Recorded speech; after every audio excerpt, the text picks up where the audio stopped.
ना मेरे पवन सिंह बाप है ना खेसारी लाल यादव बाप। और मैं क्या चीज हूँ वो भी कोई नहीं जानता है। इनको तो आप लोग पहचानते होंगे, इनका नाम है निर्भय प्रताप सिंह, जो पूरा लाइमलाइट से बाहर हो चुका है आदमी। इंटरव्यू दे रहा था खेसारी लाल यादव के इवेंट में पहुंच के, बर्थडे में। भले खेसारी लाल यादव नहीं मिले फेस टू फेस, लेकिन इंटरव्यू दिया कि मेरा ना कोई है, मेरा ना पवन सिंह है ना खेसारी लाल यादव है, जो सम्मान देगा उसके पास जाएंगे।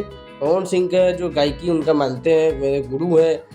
आखिर औकात में आ गया पार्टी कहे कि जब पूछा गया, इंटरव्यूअर पूछा कि अब बाप अगर गुस्साता है तो बाप अगर गुस्साता है तो फिर आदमी बाप बदल देता है। तो यहाँ पे ये आदमी बोलता है निर्भय प्रताप सिंह कि मेरा बाप एक ही है जो मेरे घर पे है, ना पवन सिंह मेरे बाप है ना खेसारी लाल यादव मेरे बाप है। जो रिस्पेक्ट देगा हमको, अगर कल को पवन जी भी हमको बुलाएंगे विथ रिस्पेक्ट तो हम जाएंगे। अब विवाद होने का कारण भी बताया कि अब वहाँ से रिस्पेक्ट नहीं मिलेगा तो फिर यहाँ से भी हमको कुछ बोलना ही पड़ेगा।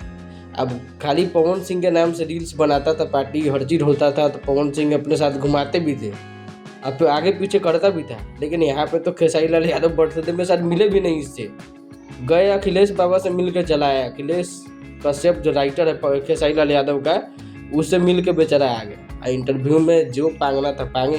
खैर, इसके ऊपर अपनी राय जरूर दीजिएगा। मिलते हैं अगले वीडियो में अगले अपडेट के साथ, तब तक के लिए थैंक यू।